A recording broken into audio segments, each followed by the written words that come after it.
Buonasera a Buonasera. tutti.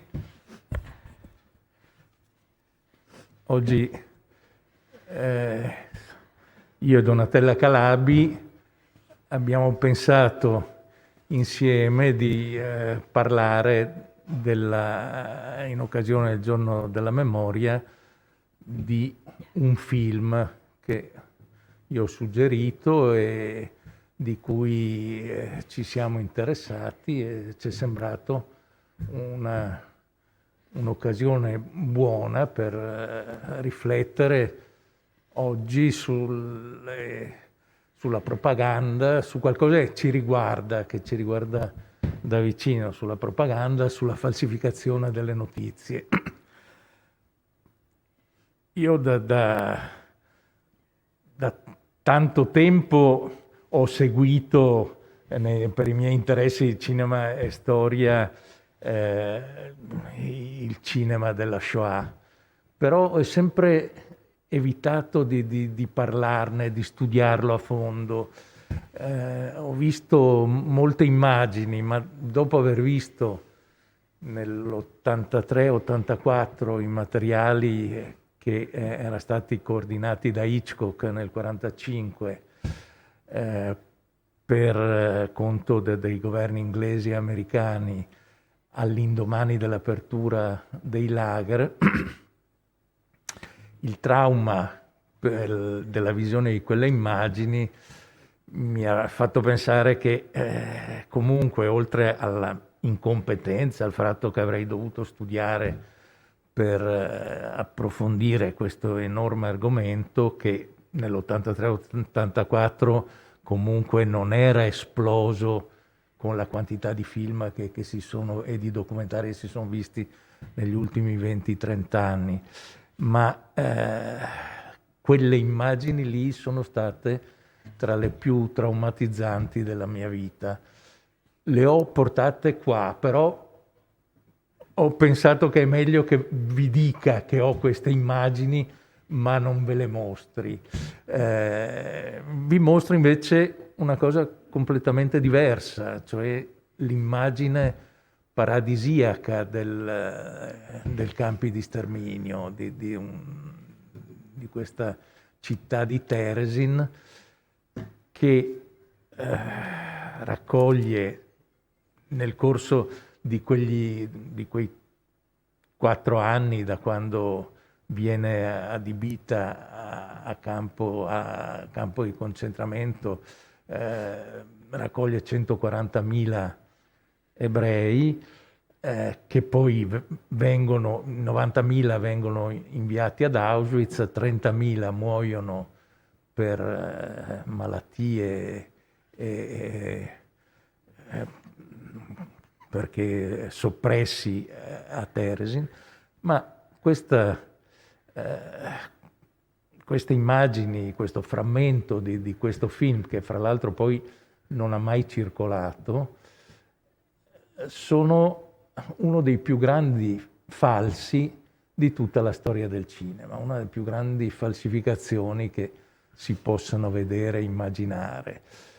Ed è stata concepita nel 1944 in seguito alla visita della Croce Rossa a Terezin, e di questo vi parlerà Donatella Calabi. È stata concepita proprio come film, un grande film spettacolare con 30.000 comparse, affidato ad un regista che era un attore di grande successo negli anni 20-30, un attore di cabaret, un attore che aveva avuto un suo momento di successo anche al cinema. Penso che tra il pubblico qua presente molti ricordino L'Angelo Azzurro e questo direttore del cabaret dove si esibisce Lola Lola, che è quello che schiaccia l'uovo sulla fronte del professor Unrat, e il professor Unrat si mette a dire chi, quell'attore lì, che è un attore anche brechtiano, che è un attore di cabaret, che è un attore famosissimo. Poi, siccome è un ebreo, nel 1938 viene in Italia a recitare a Cinecittà, recita in un film di Cinecittà e poi viene preso, è costretto ad andare in Olanda, ma con l'occupazione dell'Olanda da parte delle truppe tedesche viene denunciato, riconosciuto, e allora gli promettono la salvezza in cambio della direzione di un film. Pensano appunto alla direzione di questo film che racconti quanto si sta bene in questa città di Terezin, una fortezza che l'imperatore Francesco Giuseppe aveva pensato per la madre e che appunto viene adibita nel 41 a luogo di raccolta, ma con la promessa alle famiglie ebree, alle personalità ebree a cui ci si rivolge in Cecoslovacchia, che non avrebbero fatto, che sarebbero stati bene tutto sommato, perché loro erano persone che avevano avuto momenti di gloria durante la Prima Guerra Mondiale, quindi sarebbero state protette. E quindi molti vanno a Terezin convinti di riuscire in qualche modo a salvarsi. Non si sa bene cosa siano i campi di sterminio nel 41, insomma. La storia del cinema, se andiamo un po' più indietro, è costellata di falsi. Dalle prime immagini della Sortie des Ouvriers, delle officine Lumière, che non è spontanea. Non è che questi operai, oggi come oggi, che abbiamo più strumenti e più possibilità di accedere alle fonti, abbiamo visto che i Lumière fanno fare per 3 volte la stessa uscita, escono, poi richiudono tutto, rientrano tutti e riescono in ordine sparso, ma con una regia. Ma poi dai primi del Novecento tutti i film di guerra non sono quasi mai con scene vere di guerra. Anche nella Prima Guerra Mondiale, dove la rappresentazione dei morti per le censure francesi poteva essere di nocumento alle madri, i morti si cerca di non rappresentarli, non farli vedere. Uno dei film che mostra un paio di soldati che cadono durante la battaglia della Somme del 1916, che cadono sotto i colpi nemici, vedendolo meglio ti dice che sono dei manichini che vengono animati e fatti cadere, insomma, ma i veri falsi, insomma, sono proprio già partono con la Croce Rossa, con il voler far credere sul piano internazionale da parte dei russi, di altri, dei tedeschi, che i prigionieri stanno bene. E quindi li si rappresenta nei materiali cinematografici che leggono, che scrivono alla mamma, alla fidanzata, che si lavano.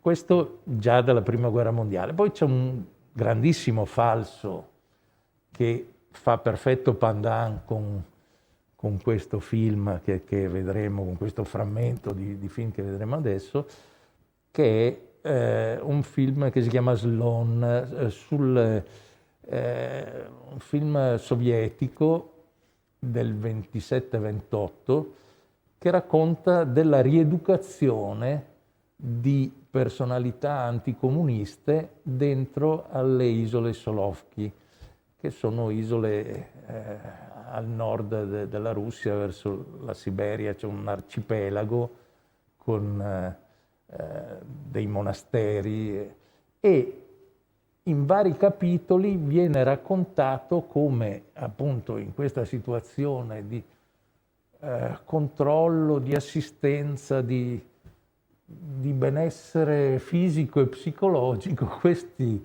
oppositori al regime comunista vengono portati a prendere coscienza e alla fine giudicati da una commissione e reintegrati nella società. Un'ora e mezzo di documentario, tutto immagini dal vero, però tutte false.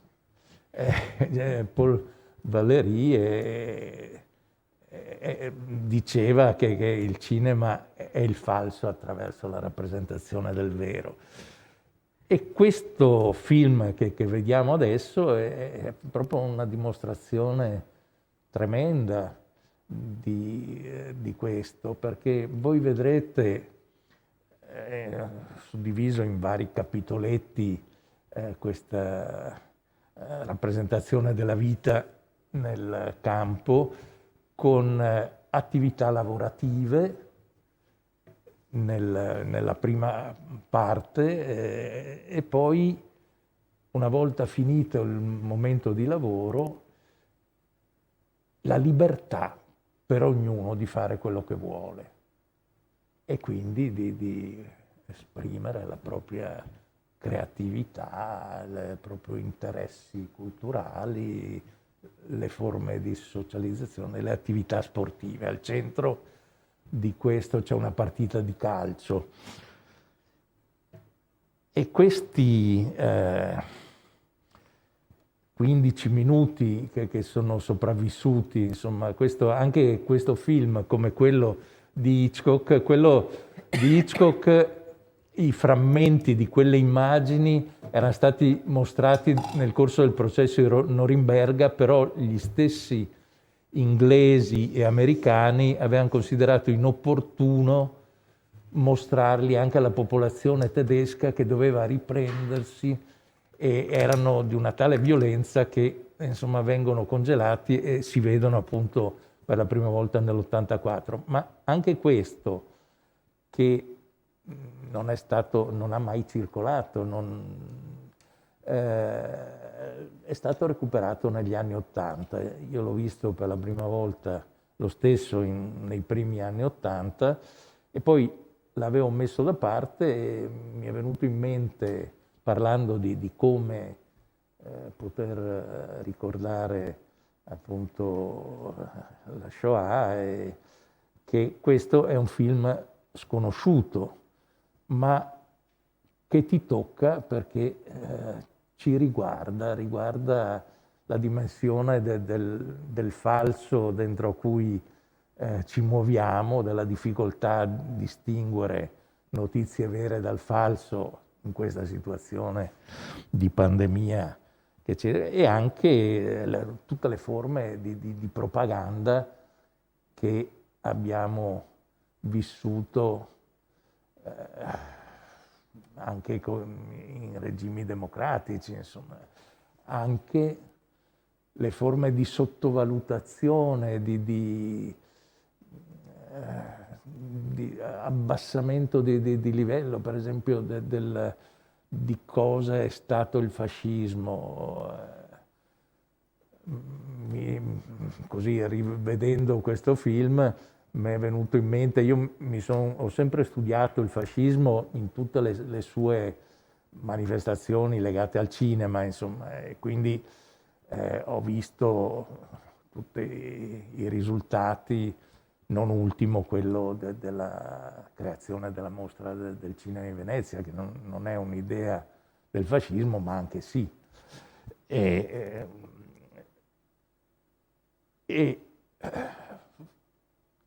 nella concezione della propaganda,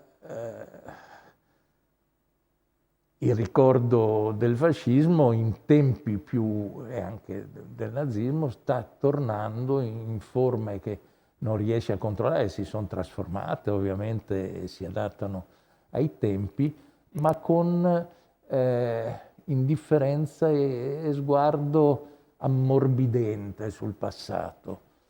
Quando Berlusconi nel 2003 viene intervistato da The Spectator a proposito di stragi in Iraq e gli chiedono anche qualcosa a proposito del fascismo, lui dice: ma Mussolini non ha ammazzato nessuno, al massimo si è limitato a mandare qualcuno in villeggiatura. Questa era una delle tante così battute che non sai se uno la può pensare veramente, perché per quanto ignorante, per quanto disinteressato, ci sono delle cose che da uomo pubblico non puoi dire, proprio perché la storia ha dei punti di riferimento che, insomma, ai quali non puoi sfuggire, tra cui anche questo dello sterminio. Questo film però è stato visto anche dai negazionisti come una prova che sotto il regime e nei campi di concentramento gli ebrei stavano bene, visto che quello che vediamo è una massa di persone sorridenti. Quello che noterete è che sono tutti obbligati a sorridere. E noi, appunto, quello che ci traumatizza poi alla fine, almeno a me anche rivedendolo così, è che sono tutti morti, regista compreso.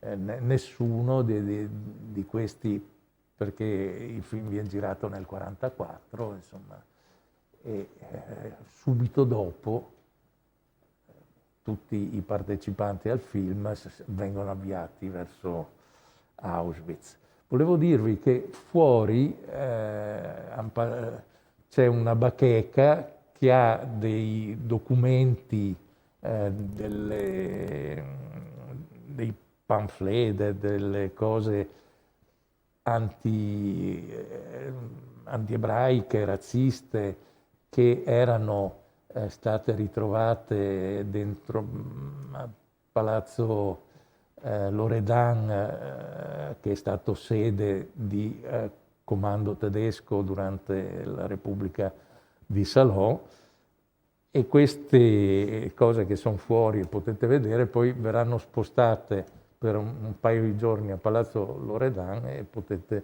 osservarle. Sono documenti insomma abbastanza inediti e rari da far scorrere sotto le mani. Vi ringrazio e per il momento mi fermo qui e lascio la parola a Donatella Calabi, e poi pensavo, vediamo questi 15 minuti e ci aspettiamo che ci siano delle domande da parte vostra. Ma io non so, devi accenderlo questo? O è già acceso? È già acceso.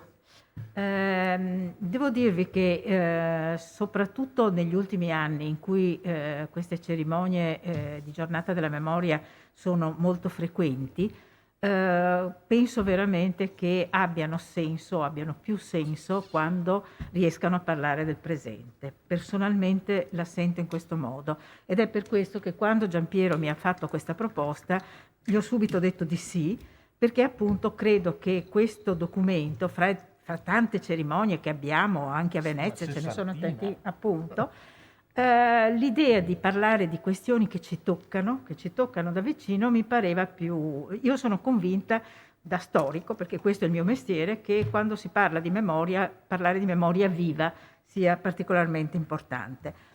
Allora, da questo punto di vista, la questione del falso e delle fake news e della propaganda mi sembrava particolarmente significativo. Nello stesso tempo, l'altro tema importante che mi pare presente in questo film e in tutta la vicenda che ho cercato di ricostruire da quando Giampiero mi ha fatto questa proposta in poi, è la questione del vedere, del saper vedere, del riuscire a vedere di che cosa uno vede o invece non vede, pur avendo le cose sotto gli occhi. Quindi dell'indifferenza, se volete, quella di cui parla Liliana Segre, che mi pare che qui ci tocchi molto da vicino. Che cosa significa vedere?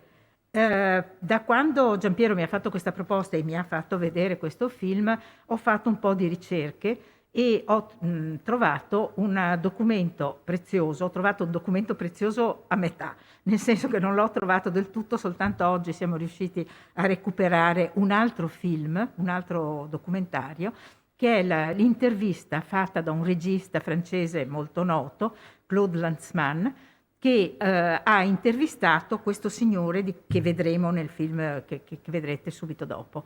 L'ha intervistato nel 1979, quindi dopo, molto dopo, e si tratta del capitano della Croce Rossa Internazionale. Si trattava di un giovane svizzero, il quale, e lo dichiara chiaramente nell'intervista, per evitare il servizio militare, perché questa è la cosa abbastanza, la storia è sconcertante nella sua banalità in qualche modo.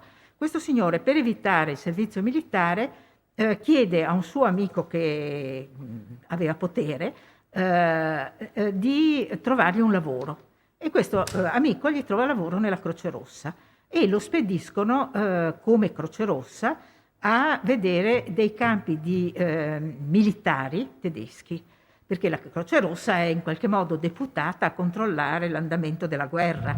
Siamo negli anni 40.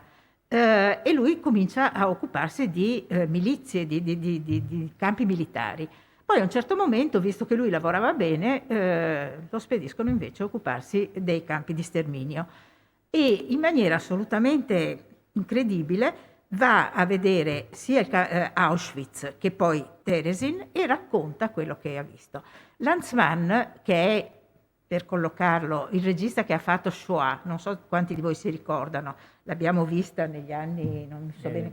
20 anni.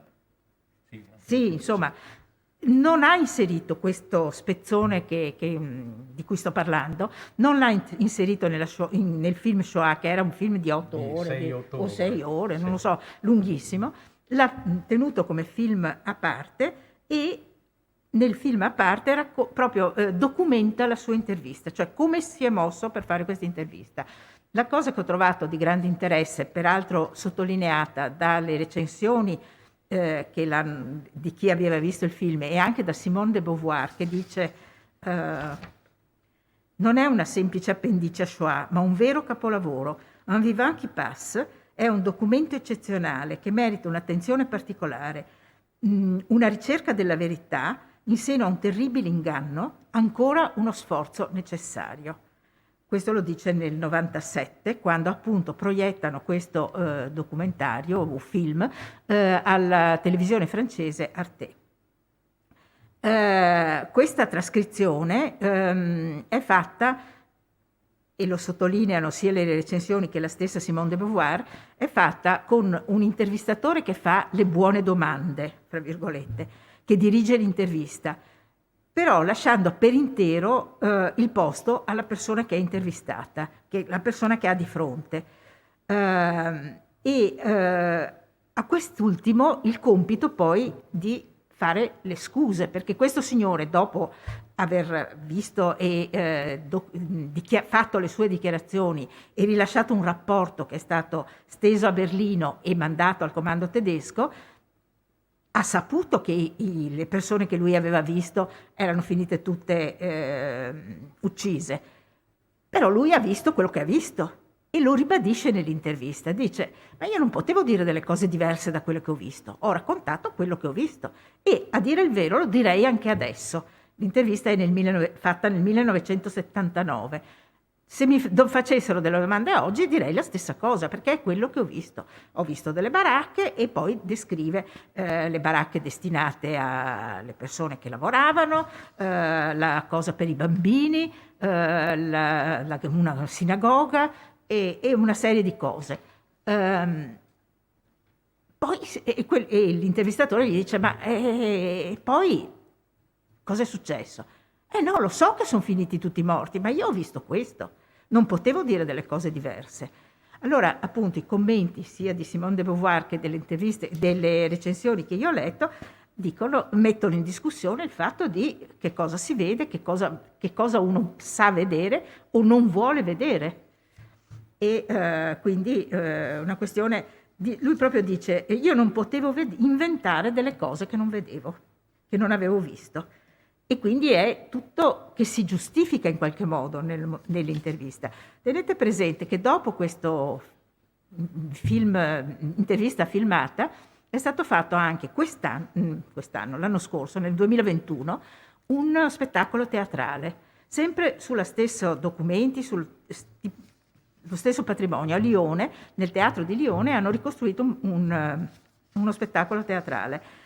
E quello che viene messo in discussione è proprio l'uso degli strumenti per fare propaganda e come si possono oggi utilizzare sia lo strumento cinematografico, che è particolarmente utilizzato, e ne sappiamo qualcosa, lo diceva adesso Giampiero in maniera molto giusta, come strumento anche per creare la propaganda e quindi per raccontare dei falsi, ma qualche volta anche lo spettacolo teatrale. O viceversa, lo spettacolo teatrale riesce a far leva sul pathos in modo differente e quindi a far saltare fuori delle cose in modo un po' diverso. Certo è che questo ghetto di Terezin, Terezin era, come diceva giustamente, una fortezza a circa 60 km da Praga, che è stata utilizzata variamente. Poi nel 1941 l'hanno vuotata, cioè hanno imposto di mandare via gli abitanti, chi la utilizzava in quel momento. Viene destinata agli ebrei, ma agli ebrei ricchi, e viene dichiarata come il ghetto ideale da Eichmann, responsabile per Hitler, lo sappiamo, della soluzione finale. Nell'intervista questo signore intervistato dice era un ghetto Potemkin. Potemkin è la storia di un caso in Russia dove il principe aveva fatto ricostruire dei villaggi modello lungo la strada che doveva accogliere Caterina di Russia in occasione di una sua visita in Ucraina. Mentre Caterina andava in Ucraina e in Crimea, come dire, luoghi che ci sono particolarmente, rispetto ai quali abbiamo la pelle sollevata in questo momento, erano territori da annettere alla Russia e quindi c'era bisogno di farli vedere più belli possibili. E lì avevano costruito questo ghetto Potemkin, dice il signore intervistato, rendendosi conto che si trattava di un ghetto fatto ad hoc, assolutamente fatto ad hoc. La mia impressione, diceva lui, è che agli ebrei fosse, e sto citando testualmente, fosse riservata, la sorte degli ebrei era invidiabile lì a Terezin, dove appunto si trattava di ebrei privilegiati, secondo lui, è l'impressione che lui ha avuto e che riporta nel suo rapporto a Berlino, perché erano stati o si erano comportati in maniera lodevole durante la Prima Guerra Mondiale, o avevano fatto delle cose nei confronti del governo tedesco di particolare importanza, e quindi i tedeschi avevano fatto, e anche qui sto citando esattamente, un'operazione di abbellimento, facendo dei falsi caffè, delle false infermerie, delle false banche, un falso denaro, obbligando anche le giovani donne a portare calze di seta e delle borsette all'ultima moda. Avevano fatto ricoprire le strade di asfalto, avevano eretto un chiosco per la musica, dove un'orchestra suonò durante la visita della delegazione della Croce Rossa e quindi di lui, e avevano anche costruito un padiglione per i bambini, quando sappiamo bene che le nascite erano assolutamente proibite e i bambini ce n'erano pochi, e quelli che pochi sono finiti male. 8 giorni prima della visita una grande sala era stata trasformata in sinagoga. Quindi, insomma, una serie di questioni importanti. Mi pare che le questioni in discussione siano il dialogo, cioè come è condotta l'intervista. A me sembra esemplare, non sono un'esperta dell'argomento, ma il modo come questo intervistatore conduce l'intervista, cercando in qualche modo di conquistare la fiducia dell'intervistato, ma senza dimenticare dove vuole arrivare lui, cioè di far emergere le questioni che gli interessano, ma con un'azione, un comportamento di lealtà nei confronti dell'intervistato, mi sembra particolarmente interessante. E poi l'efficacia del cinema, il ruolo del teatro, che non è come presente in questo discorso, ma in qualche modo legata a quello che vi ho raccontato, perché appunto il 5 ottobre del 2021 a Lione hanno costruito lo spettacolo teatrale. Nella nota di intenzione del regista di teatro che accompagnava l'opera dice che per lui era molto importante il pathos che il teatro sapeva creare più del cinema, e dice: lo spettacolo teatrale cominciava con una frase di Roussel. Roussel è il comandante della Croce Rossa. L'ho saputo dopo, ma oggi, anche sapendo, riscriverei esattamente lo stesso rapporto. Quindi Roussel non vide quello che avrebbe potuto o dovuto, e quindi una serie di questioni su questo argomento. Adesso io vi proporrei di vedere il film, eventualmente poi ho alcune altre considerazioni che potremmo fare. Sì. Vi segnalo che nelle parti dedicate alla musica convergono e sono destinati poi a morire dei grandi direttori d'orchestra, compositori, e vengono create proprio all'interno di Teresin alcune opere che col tempo sono state riprese, e una di queste appunto che si chiama Studio per orchestra d'archi di Pavel Haas viene registrata in questo film. Vediamolo.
verschiedenster Art machen eine Reihe von Werken unentbehrlich, in denen die Schmiede und Schlosser, die Mechaniker und Elektrotechniker arbeiten.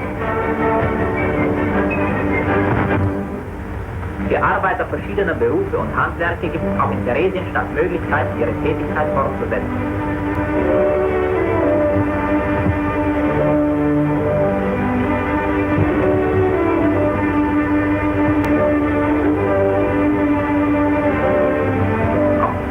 Kunstgewerbe kommen zu ihrem Recht. Ein Bildhauer beim Entwurf einer Brunnenanlage.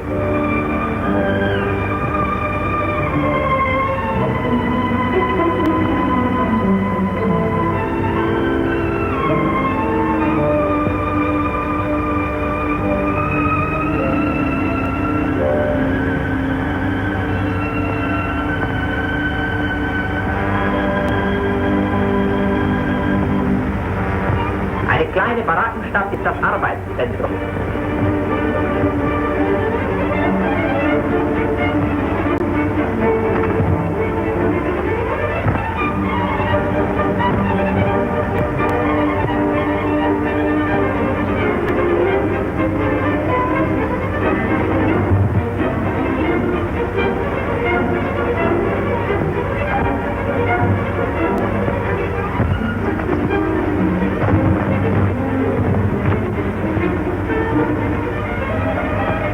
Allgemeinen Wohl dienende Arbeiten aller Art werden von Männern und Frauen in Einsatzgruppen, sogenannten Hundertschaften, durchgeführt.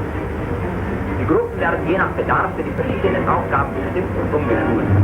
Jeder arbeitsfähige Neuankömmling hat sofort die Möglichkeit, den Arbeitsprozess rasch und reibungslos einzugliedern. Werkstätten für Schneiderinnen und Weißnäherinnen, für Schuster und andere Handwerker sind hier unter der Leitung von Fachkräften in vollem Betrieb.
Strömen aus den verschiedenen Vorwerken und Arbeitsbaracken die Arbeiter und Arbeiterinnen wieder in die Stadt zurück.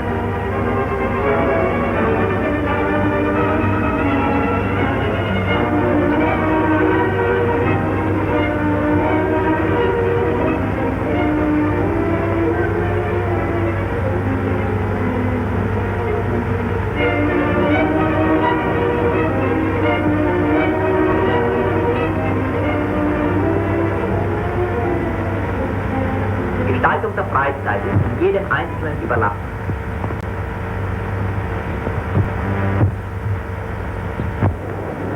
Oft nimmt der Strom der Heimkehrenden nur eine Richtung. Zur größten Sportveranstaltung in Theresienstadt, zum Fußballwettspiel. Um die Zuschauermenge fassen zu können, findet das Wettspiel immer auf dem Hof einer früheren Kaserne statt. Wegen des etwas beschränkten Spielraumes sind die beiden Mannschaften nur je 7 Mann stark. Trotzdem wird von Anfang bis zum Ende den begeistert mitgehenden Zuschauern ein hartes Spiel geliefert.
Bevölkerung zur Verfügung.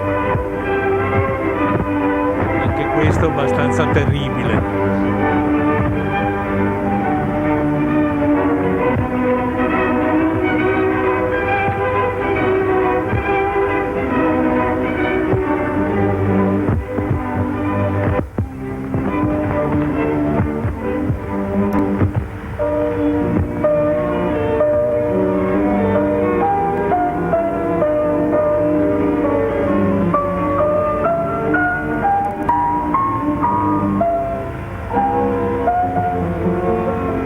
Ausgestattete Zentralbücherei enthält neben schöngeistiger auch reichhaltige wissenschaftliche Literatur und wird den verschiedensten Ansprüchen gerecht.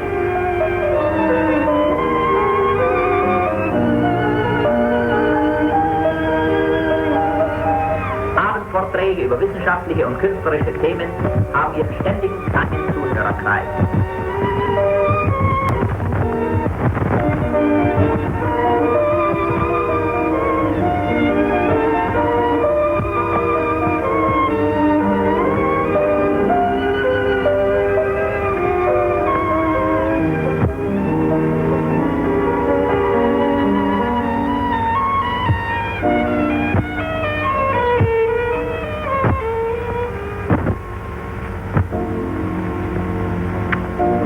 Darbietungen werden von allen Kreisen der Einwohnerschaft gerne besucht. In einem Konzert wird ein Werk eines in Theresienstadt lebenden jüdischen Komponisten aufgeführt.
Schrebergärten der Familien gibt es ständig zu jäten und zu gießen, wächst jedoch ein willkommener Zuschuss für den Küchenzettel.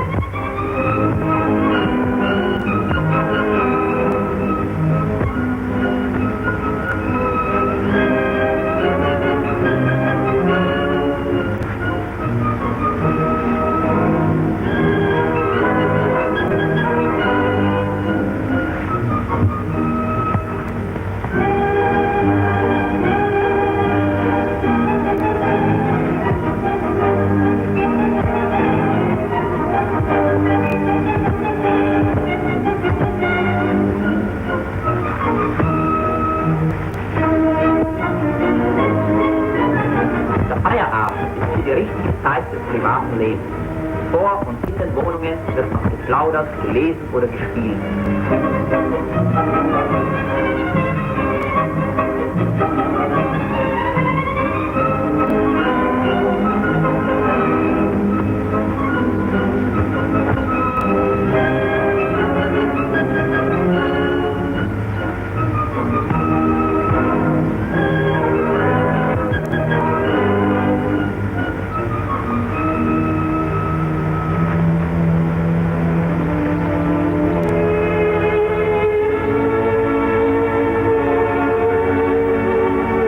Alleinstehende Frauen und Mädchen machen es sich in ihrem Traumheim gemütlich.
Ecco.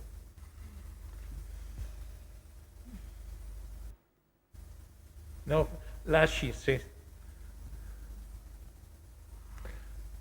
No, lasci pure, vabbè, dice che quello che vi ho detto, delle 140.000 persone che sono state prese a Terezin su ordine del governo tedesco, 118.000 trovano la morte, oltre 30.000 muoiono di fame e epidemie.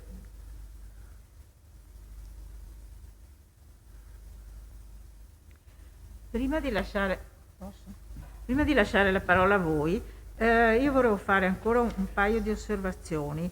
Una rispetto al fatto che oltre alla incapacità di vedere c'è anche l'incapacità di credere all'evidenza. Il personaggio che ho nominato per ultimo, questo Epstein, che era il comandante in capo del campo, è stato trucidato 3 mesi dopo la visita del comandante della Croce Rossa. E era un ebreo, il quale evidentemente aveva accettato di fare quel lavoro lì, cioè di dirigere il campo, perché non credeva che fosse possibile quello che in fondo tutti gli raccontavano. Esattamente come il regista di questo film ha tentato di fare il film convinto che in questo modo si sarebbe salvato. Ora, la notazione che volevo proporre alla vostra attenzione è che non si tratta soltanto di questioni legate alla Germania, Hitler, eccetera, perché anche in Italia noi abbiamo avuto degli esempi di quelli che chiedevano la discriminazione. Quelli di voi che hanno per caso guardato la Polifora che avevamo preparato, l'Istituto Veneto ha preparato l'anno scorso. L'anno scorso, insieme con la collega Erilde Terenzoni, avevamo fatto una riflessione sui professionisti, alcuni professionisti veneziani, ebrei, i quali sono finiti variamente. Alcuni di questi, noi avevamo lavorato in particolare sugli ingegneri e gli architetti, dato il nostro mestiere, lavorando all'ordine degli architetti e degli ingegneri, quindi andando proprio a pescare i nomi. E alcuni di loro semplicemente avevano dichiarato, perché questo era richiesto dai diversi datori di lavoro, avevano dichiarato di essere ebrei, punto e basta, e poi in vario modo si sono o salvati o sono finiti in campo di concentramento. Altri invece avevano chiesto la discriminazione, cosa che è vera per gli ingegneri e gli architetti come per tutti i professionisti che esistevano in quel periodo in Italia. Chiedere la discriminazione voleva dire chiedere di essere trattati in modo diverso, perché loro portavano a valorizzare questa richiesta fatta al regime fascista i loro meriti nei confronti dello Stato italiano. Diversi, meriti diversissimi. Anche fra gli architetti e gli ingegneri veneziani ci sono stati alcuni che hanno chiesto la discriminazione, cosa che ovviamente non è servita a niente, nel senso che poi sono, secondo i diversi casi finiti o si sono salvati scappando, fuggendo in Svizzera, in Sud America, nel Nord America, insomma in modo diverso.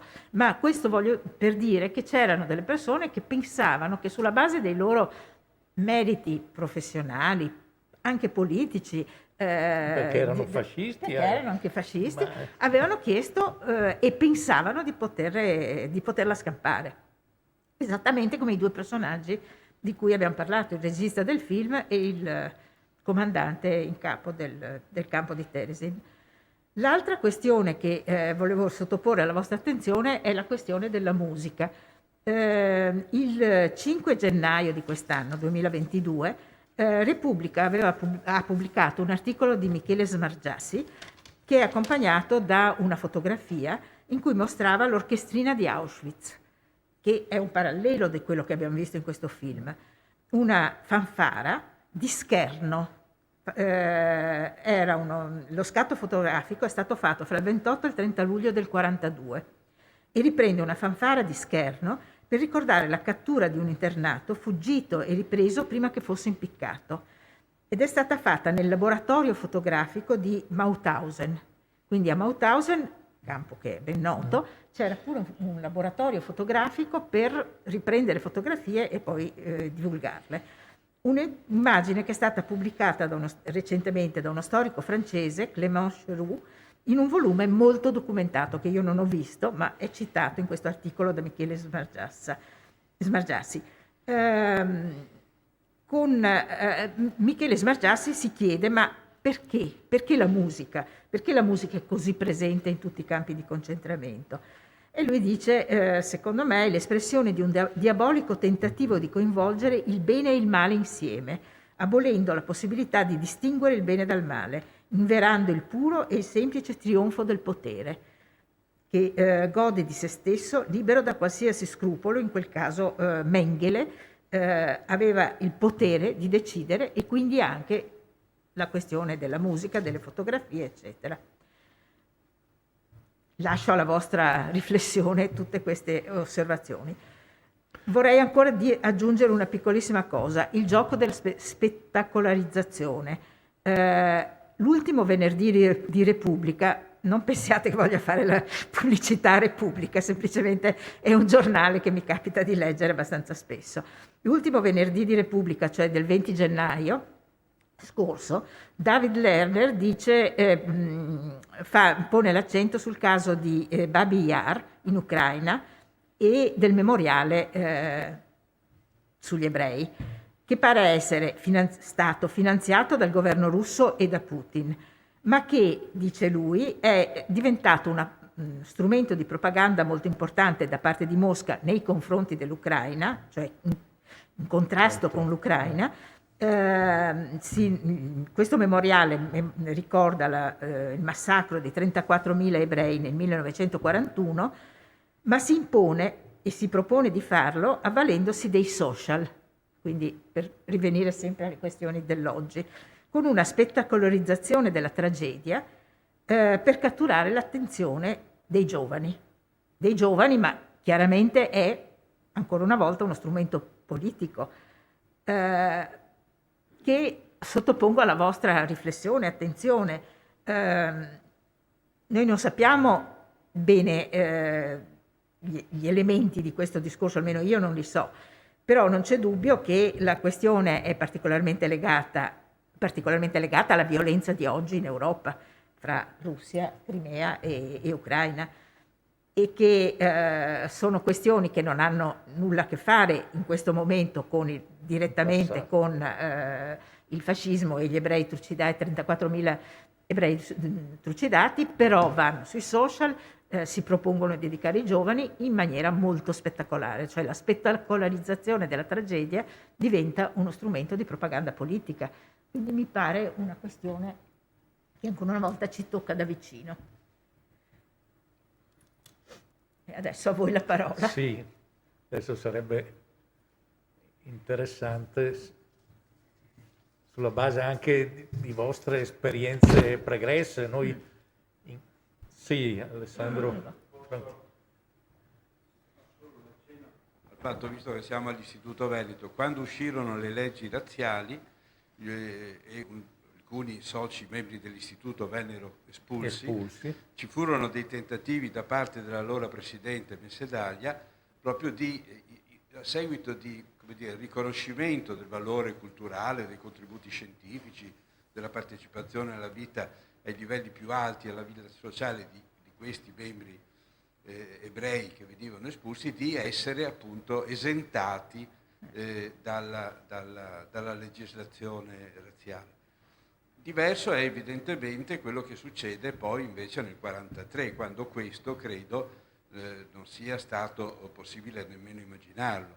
E quindi chiedo, questi tentativi di esenzione sono all'interno del Reich, del grande Reich tedesco, e sono più o meno in che anni? Cioè già all'inizio della legislazione del 1933, secondo voi, o continuano anche negli anni successivi? Questi due che abbiamo citato continuano anche negli anni successivi, perché questo Epstein, che era dirigente del campo, lo è nel 1944, quando il tizio della Croce Rossa va a fare la visita, e ancora evidentemente ha fiducia di salvarsi, se no non avrebbe non avrebbe assunto quel ruolo. E così Kurt Gerron viene catturato ad Amsterdam, però gli danno garanzie che se lui dirige questo film, lui poteva insieme a tutte salvarsi. Siamo nel 1944, quindi tentano molto avanti anche per avere una spettacolarizzazione internazionale di questo, perché erano cominciate a circolare le voci sullo sterminio. Chaplin fa il grande dittatore nel 1940, non sapeva niente, e quando poi verrà a sapere della Shoah dice: se l'avessi saputo io non avrei mai girato quelle scene finali del suo film. Quindi i nazisti in certe situazioni, proprio per ottenere con la propaganda un effetto tranquillizzante nei confronti non solo degli alleati ma anche dei nemici, insomma, danno a qualcuno, promettono, e questi ci credono. Infatti in un documentario di una delle figlie di questi che sono morti a Terezin, questa dice: ma mio padre ha creduto, è andato nel campo credendo, perché lui era stato nella prima guerra mondiale, si era coperto di gloria, e quello che gli viene detto lui ci crede, insomma. Però il caso che tu citavi, Sandro, probabilmente appunto è precedente, nel senso che ci sono anche questi casi, almeno è quello che avevamo trovato nei casi dei professionisti veneziani, di persone che non hanno ancora l'idea che ci sono i campi di concentramento, eccetera, però non possono più lavorare. Quindi quando le leggi razziali escono, nel 1938, appunto questi improvvisamente non hanno più la possibilità, vengono cacciati dall'ordine degli architetti o degli ingegneri nel caso specifico, ma la stessa cosa identica accade per i medici o per gli avvocati, non possono più lavorare e quindi cercano in qualche modo di avere delle occasioni, e quindi appunto dicono, ma in fondo meriti culturali o meriti professionali, di salvare almeno la loro attività e quindi la loro vita di fatto. E quindi quello probabilmente è precedente, quando ancora non sanno necessariamente dei campi di concentramento, però la loro vita è comunque interrotta. Quindi ci sono anche i casi a cui facevi riferimento tu, interni all'istituto, insomma. Una cosa che mi sembra che un tema molto importante che mi sembra venga fuori è che alla fine il cinema, la fotografia vanno presi con le pinze, non si può pensare che siano fonti di storia. Noi conosciamo la storia degli ultimi 150 anni e la geografia, adesso tutti si muovono, ma fino a 50 anni fa molto meno, attraverso immagini che arrivano da tutto il mondo e che possono, non necessariamente sono, ma possono essere manipolate. Ma sì, semplice montaggio. Tante, ecco, finisci. No, tagli e cuci, ne sappiamo parecchie anche più vicine a noi, ma evidentemente dalla prima guerra mondiale, quando si mettono i morti finti, dalla prima il treno che arriva e gli operai entrano e escono, sono in realtà delle comparse, fino a oggi con moltissimi esempi. Quindi sì, questo è un tema difficile, non pensare che la fotografia, lo scatto istantaneo sia costruito per noi che guardiamo. Sì. Quindi anche l'idea del vedere, del ricostruirsi l'immagine. Sì. Comunque tu vedi queste immagini qua, se fossero circolate nel 1944, prima che i russi arrivassero ai campi di Auschwitz, li avessero fatte girare, la gente cosa avrebbe potuto dire? Insomma, quando viene mostrato Sus l'Ebreo, la mostra del cinema di Venezia, c'è un coro unanime di applausi e di perché quella storia che risale a 2 secoli prima viene vissuta e interpretata come se fosse vera.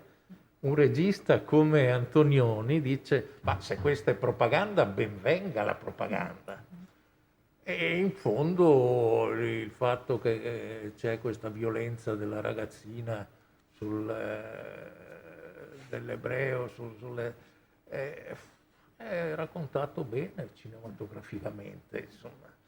E quindi vengono dette delle cose, appunto, come diceva prima Donatella, che è difficile da accettare oggi, però vengono dette, pensate, percepite delle percezioni come se quelle immagini fossero la realtà.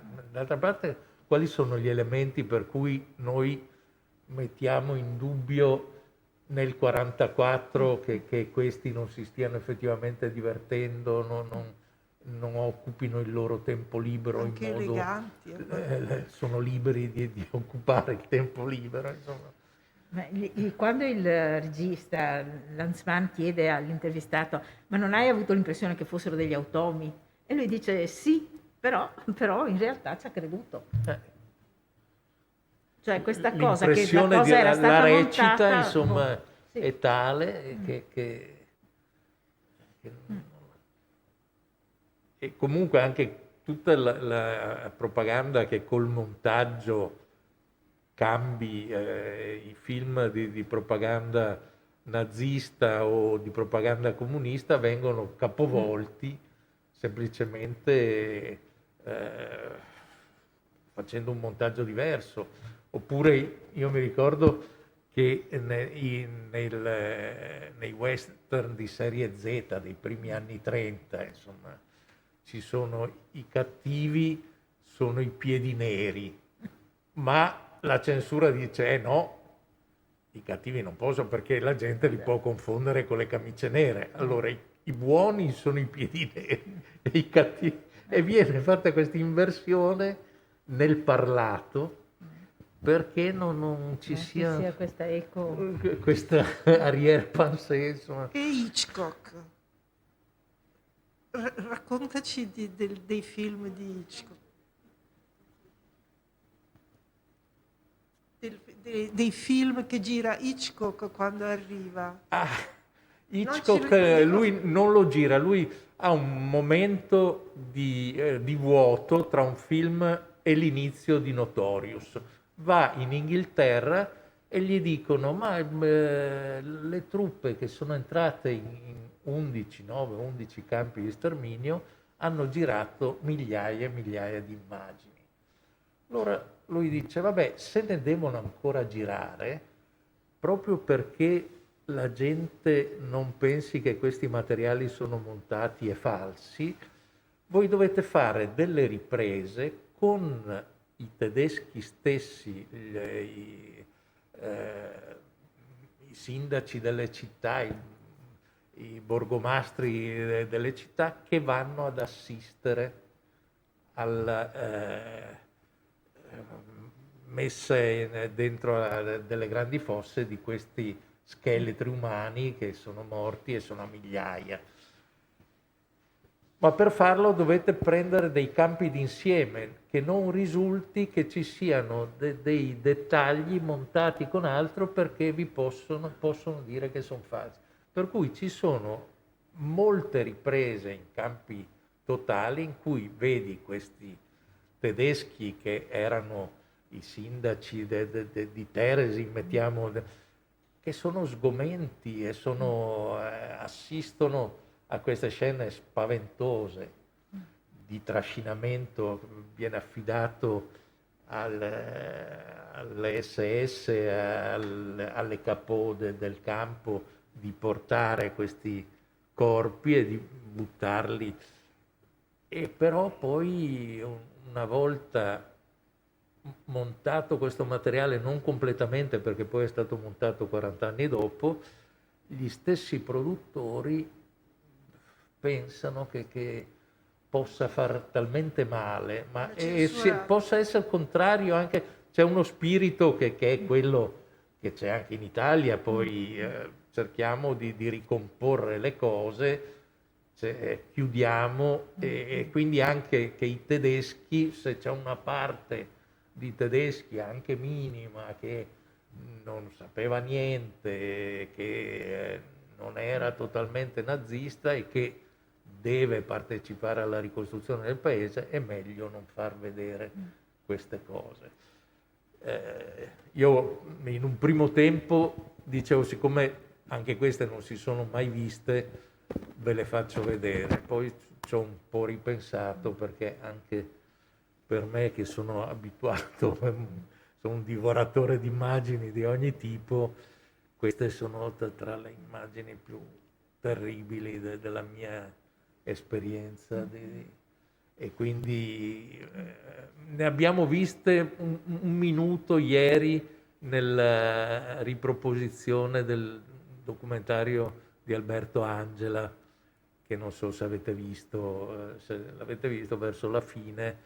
Appunto, Alberto Angela dice che questi materiali vengono mostrati nel corso del processo in Norimberga e gli stessi Himmler e gli stessi gerarchi non riescono, si mettono le mani davanti per non vedere, perché è appunto cioè è un tale orrore che l'occhio umano che può accettare qualsiasi falso, qualsiasi mostruosità, eccetera, lì fa fatica a reggere la visione di tanta atrocità e tanto disumanità. Insomma, è un punto che ci si augura non possa venire mai più né pensato né raggiunto, pur sapendo che crudeltà di ogni tipo, orrori di ogni tipo ci accompagnano, insomma. Posso fare una domanda? Certo. Remoto.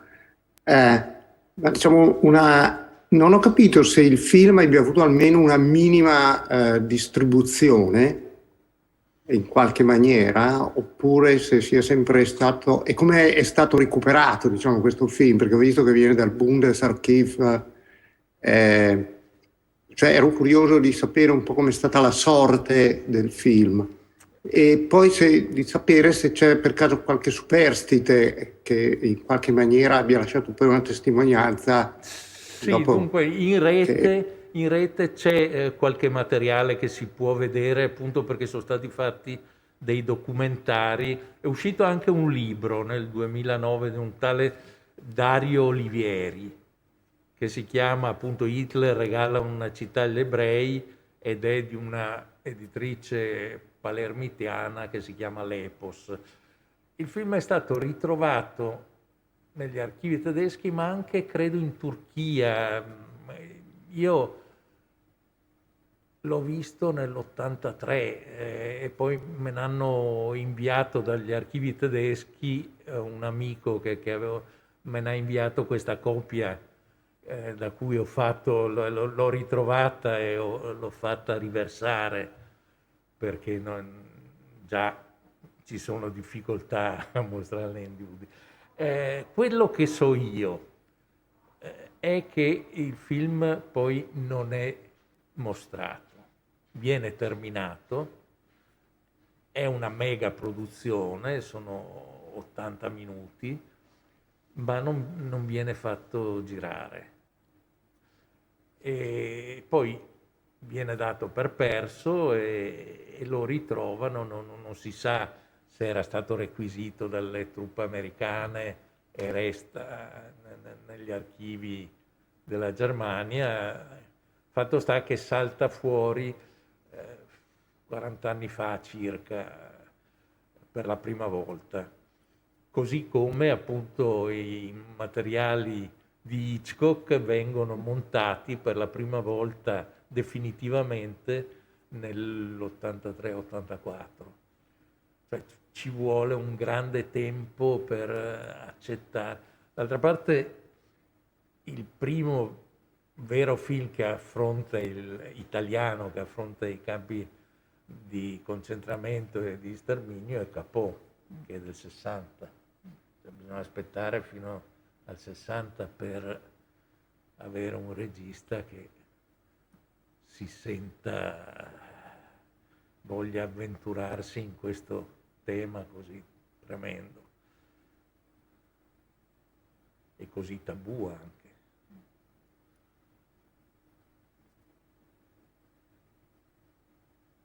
Invece gli anni '80, se non ricordo male, mi pare che siano quelli in cui c'è stata la mostra che ha avuto un certo eco dei disegni dei bambini, I bambini di Teresi. Teresi, Mi certo, pare che corrisponda certo. come dato, grosso modo. Esatto, sì, sì, sì.